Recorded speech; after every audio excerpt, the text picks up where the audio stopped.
onto your butts.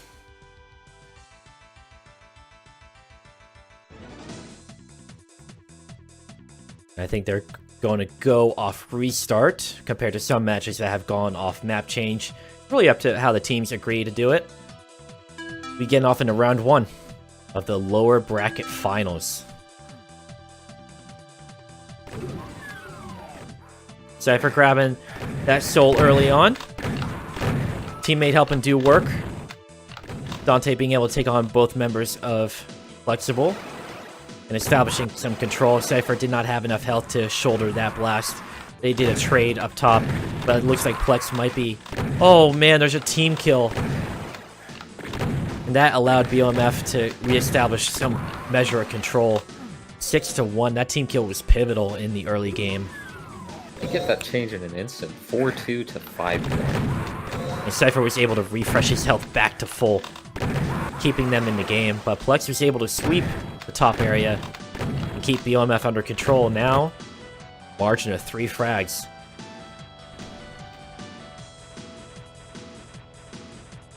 Still, contesting that top area might be key, or they might try to slow it down some. Cypher being stalked by Ninja Dog. Just getting these guerrilla battles like all across the map. I wonder if that rocket ended up hitting Poto at all, but oh, he got the rockets stuck. from Cypher are incredible. Except Cypher just blew up his own teammate.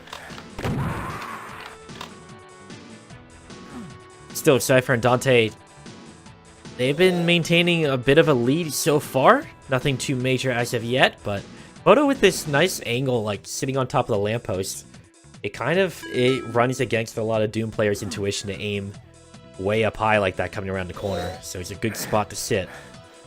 Scummy camper. But Ninja Dog and Poto both went in at like the same time to get the Soul Sphere, but eventually they just gave it to Ninja Dog.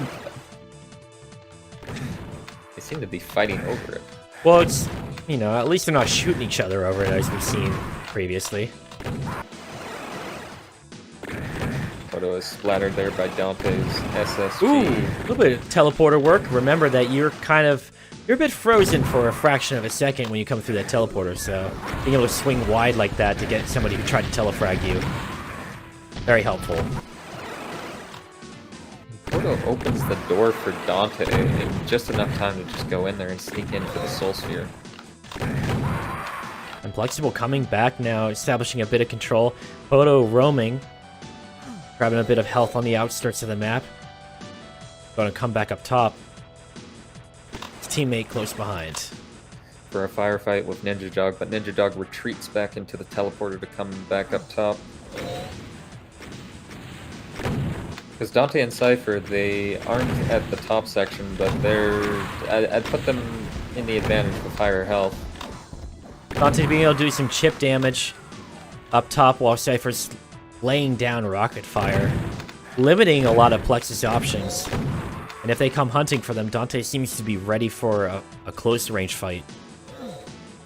They seem pretty well coordinated so far in how they want to address the other team's control of the Soul Sphere.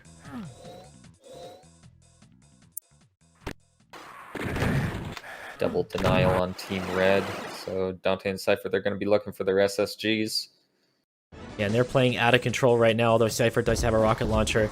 That Soul Sphere is up. And in some way, like, you could, if you're a member of Plex, you can take that rocket fire hitting the door as a sign that the Soul Sphere is up.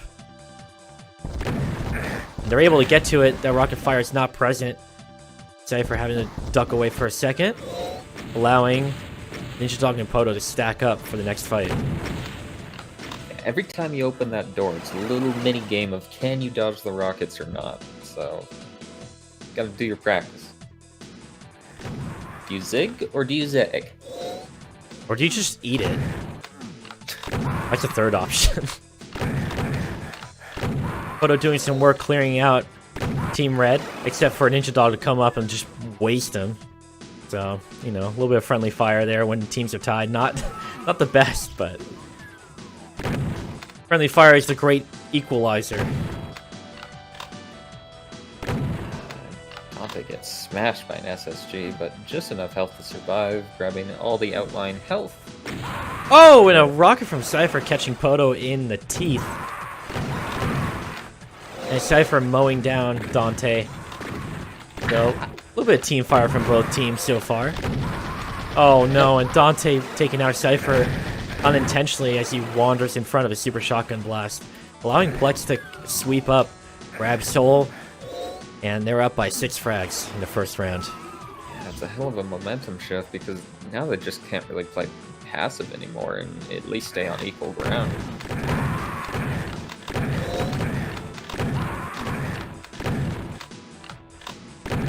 Goodness gracious. A minute 30 left and neither team has hit 30 frags, so this probably will be decided by time limit unless teams get hella aggressive.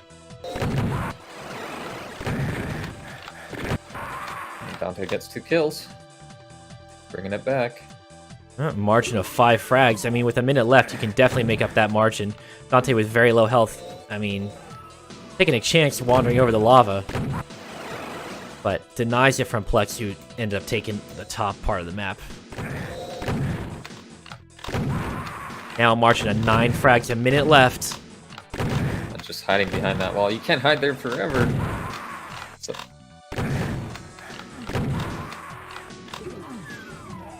mean, now it has increased to 12 frags. Looking pretty tough for BoMF to come back in the first round. It'd be a hell of a job if they could, but it just seemed the momentum switched there. And Cypher and Dante got that double kill on their own team. Poto respawning with the single barrel shotgun, doing work right off the heels of his previous death. And we might be seeing it actually hit 50 frags if the pace continues the way it is. Plex asserting dominance in the stat line. 5, 4, 3, 2, 1. We're gonna get Plex taking map 1. Really good job in pulling that one out. Yeah, let's see what BoMF can come up with on map 2. Poto walking away from this match with 29 frags, doing some pretty impressive work, although his KD line is, you know, about even. Gave up a lot of deaths. Ninja Dog with a comfortable KD of 2.5.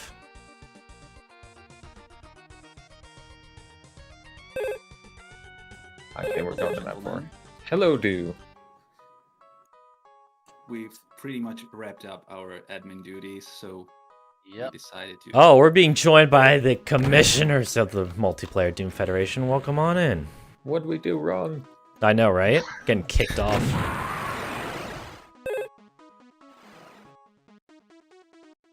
Yeah, there's not much for us to administrate anymore, so we're here to watch the rest. Catch on in for the fun. Here we go. We got Cypher starting off with the Soul Sphere, pushing up with the SSG, but just plus backing with the chain gun. A slippery enemy. We've seen Cypher and Dante play this map very well against multiple teams, being able to control both the blue armor and the soul as a unit. This proved to be a monumental downfall for one of their previous opponents, the Geezer Express. Who, I mean, you have to take this couple players on as a team. You hope to unseat them from control of these heavy items. I was super surprised that the Geezers basically decided to repeat yesterday's match. And they were punished for it, really. Yeah, surprised here that Plexible allowed BoMF to get that map pick, but yeah, we'll see if it bites them. And currently, an early lead for BoMF, 11-3, and Ninja Dog denied that blue armor. Anyone end up picking it up in the mayhem? Doesn't look like it's still up. A lot of gunfire happening on the outskirts, and I'm not sure where that shot was coming from. I think they just wanted to assert control over the area. Plex unable to take control. Ninja Dog forced to back off and group up with his teammate. He's allowed Cypher with soul and blue armor. This is not looking great for Plex at all. 19-4. It's reminding us of the very first game we cast yesterday. This is a big gap, a big margin for in favor of BoMF, exacting some revenge. When BoMF gets that item control, they're pretty unstoppable because their coordination's so good. Yeah, they alternate a lot of super shotgun shocks, and they're able to keep an eye out for each other, which has proven to be extremely valuable on an open map like this. This doesn't. Did you see how they backed up on the sphere? Even though Cypher had 175, they still went for the Soul Sphere in case Dante was taken out during the jump. That's pretty smart. Correct, they're covering each other and also asserting control over the rest of the map as soon as they gain control over a heavy item pickup. It's proving to be a problem for Plex to address. What's the third map? Well, that right there is a great question. I don't know. It's 1-4. It was like 6 and 2, and then 6 got vetoed. Ah, map 2. That might be interesting. Can't remember if I've seen BoMF play on that one yet. It's another one with like strong item control. However, is the item control worth it on it? Not sure. Yes, because I think we actually have seen them play on that. There's one corner outside the blue armor door that proved to be nearly unbeatable. When they beat in the first day, when they beat the Geezers. Yes, I think so. I think that was the matchup. The Corner of Sorrow. Corner of Sorrow. I like it. It looks like we'll be seeing that map because 38-20 is going to be a tough thing to reverse momentum on. At this point, BoMF laying down so much pressure on Plex, they're not able to counter the coordination of BoMF. But it's like if we're seeing a heavy item control map go this far in the favor of BoMF, and we know that's going to happen, is it just that BoMF are very good at this map? Or are they going to be super strong on that one too? So, could be a case of where Plexible loses at the map, deciding on maps before it even starts. That's what's so interesting about the vetoing system is you can't really control the map you play outside of saying, hey, here's 2 for you to pick, and let's hope you don't pick the one that we don't want to play.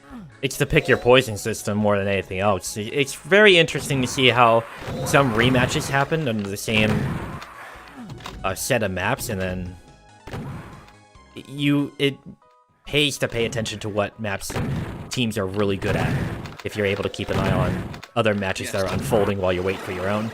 That sort of intel would be very valuable to teams heading into the lower bracket finals and soon the grand finals. And as we covered that, BoMF takes the second round. That was rough. That was like a scoreline what we saw with R and BoMF and any of those games. Well, I think BoMF has like really totally controlled map 10, and I'm not sure anyone's picked up on that yet because they continue to get to play it. Yeah, Plex did their homework. Plex vetoed map 10 instantly upon nomination. Like, Ninja Dog was actually super quick on that. Yeah. Yes. And that was the biggest mistake of basically everyone who played BoMF, because they dominated that map so hard in every match. Yeah, this map is going to be, pressure's going to be on Plex to control this map, to be honest. I mean, the Soul Sphere is not too far away from that blue armor door, and if I recall correctly, BoMF was extremely good at controlling that one corner. And if you think that maybe BoMF will be again moving as a team, then maybe they can control just one of the power-ups, and they'll be content with that. Ninja Dog walked out of that blue room with armor and 100% health and just got one shot. So that advantage got taken off the field very quickly. It's an awkward door. Well, yeah, it's not a room you want to be trapped in. Not much room to move around. Plus, your teammate needs you, and Cypher grabs the soul, drops down, And he's looking to trade his teammate, but great movement from Poto.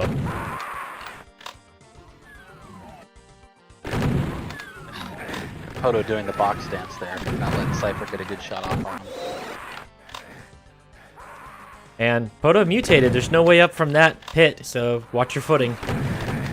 And you waste time before you do that. Even delaying an opponent who had grabbed the Soul Sphere, like Poto was able to delay, allowing his teammate to take a one-on-one fight, that can be advantageous too. There's a lot of nuance in a 2v2, and currently teams are tied in the third and deciding round in the losers bracket final. The beautiful part with 2v2 is, like, we're still seeing new strategies and new things, like, develop. Is even at the end of this tournament, it's like these maps aren't figured out yet.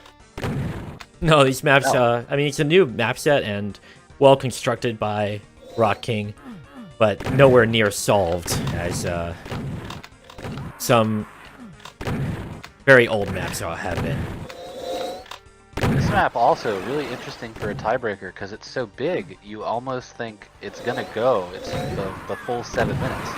They're not going to finish before the time runs out. Not only that, but we also have the new school settings kind of throwing things into, throwing a curveball into things, because this map set was not designed for new school settings, so things like rocket jumps and jumping, free look, not to mention friendly fire, that definitely throws a new factor into how teams are approaching these maps. Well, Cypher doing a good job. He controlled both power-ups on that last round for him. Oh, Dante unable to grab the blue armor before going down, but keeping an eye on it with a single barrel. Trying to clear it out. Cypher might have a shot at grabbing it, but blasted by Poto. The race for that. It's just mayhem around the blue armor door.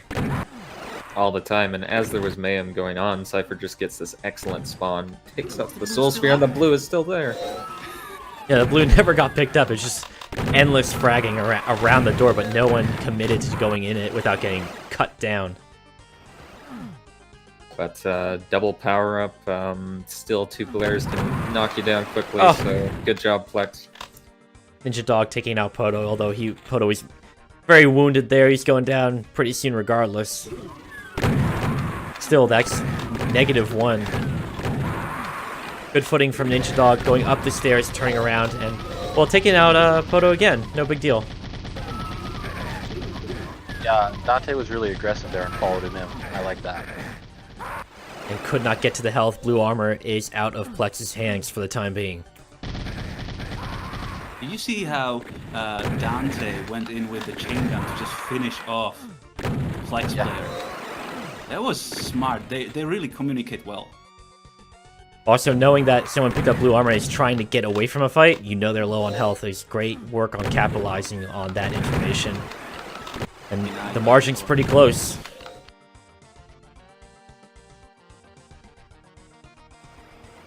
A good mind battle there happening between Poto and Dante. Going for the one player and just having the second one come behind the chain gun. You don't think of it as always a big threat close in, but just the confusion sent Dante packing. 5 frags separate both these teams as we get closer to the 2-minute mark. It really is anyone's game. This margin can vanish in a blink of an eye. Oh, Dante's... Stop jumping, there's no way out. Best off doing a reset. Maybe he's wasting time. It could be. That's been their strategy in a couple of the earlier rounds, is to, you know, get to where the timer is running out and to just extend it and hide and play really slow. If you jump there for 2 minutes, how much time do you waste actively? Well, I mean, the round is still ongoing with a thin margin. With how well Dante and Cypher play together, it would be better both on the field rather than jumping around in hot blood. And in fact, that margin is no longer there. Teams are tied. Yep. 1 minute 30 left. Flex taking a minor lead. If they can hang on to this and keep this momentum going. And This they'll could be be the it. one going to the finals. But we'll see what Dante and Cypher have to say about it. This is going to be a tug of war. Even still, It'll so tie completely. considering this is the edge of elimination for both these teams, tied with 1 minute left, can't ask for a better finals match in the lower bracket. If they tie in frags, this goes to another map. We saw that happen earlier. Oh, we got a 2v1 with Blue on top of Dante. There's going to be a big firefight here going up the staircase. Dante wins that firefight.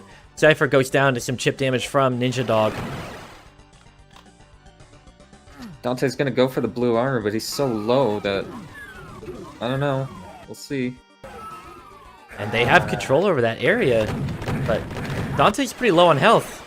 Taking that fight and teammates in a 1v2. 40 frags each, 20 seconds left. Going for the blue armor denial is a good idea, but I don't know. It's tough when your health was that low. I Oh, think Dante keeping Overwatch on the Soul Sphere, allowing Cypher to grab it. Oh, and Plex came out on top of that. 2 frags oh, up. my goodness. Oh, 3 no. frags up. I don't see. This is... Oh, man. It's done. Plexible Wow. takes it. Heartbreak. The thinnest Incredible. of margins. Good job, Plexible. They will be going into the grand finals. Yeah, we salute you, BoMF, for putting on a great showing again, coming up with 3rd place, so they ain't gonna go away empty-handed. But yeah, now we're looking to a best of 7 grand final.